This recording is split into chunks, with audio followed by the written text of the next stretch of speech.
Welcome to our daily devotional series, The Daily Herald.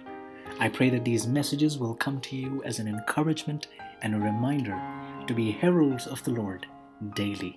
God bless you. An Enlightened Church, November 8.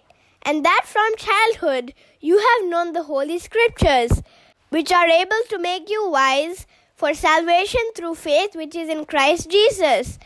2 Timothy 3:15.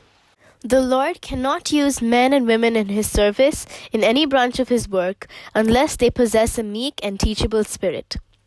Those whom God employs in His service must be true to principle, but while they must not swerve from the plain path of duty for any selfish interest, they are not to be bigoted and puffed up with self-esteem. Unless the heart is in connection with the source of all wisdom, there will not be an abiding sense of the sacredness of the work. Workers for Christ must derive all their life and inspiration from God. They must seek to be conformed to His will and His ways, and not seek to have their own will and way. Those who would become a living channel of light must be governed by something more than habit or opinion. They must live hourly in conscious communion with God. Their lives must be brought into contact with the principles of truth and righteousness.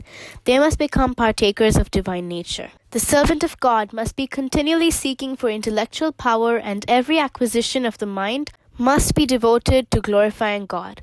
We must have enlarged conceptions of what the requirements of God is of His people.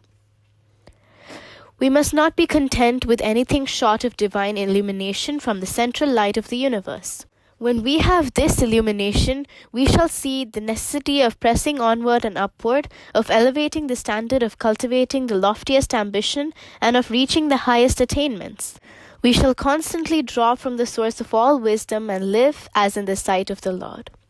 Your talent has been entrusted to you by the Lord, and you will be held responsible for its employment and improvement. We must manifest the glory of God. This is the high aim of our existence. We must be in such a condition that we can appreciate the light that God has brought into the experience of others. Our lives and characters are influenced by the physical, intellectual, and moral acquirements of the past generations.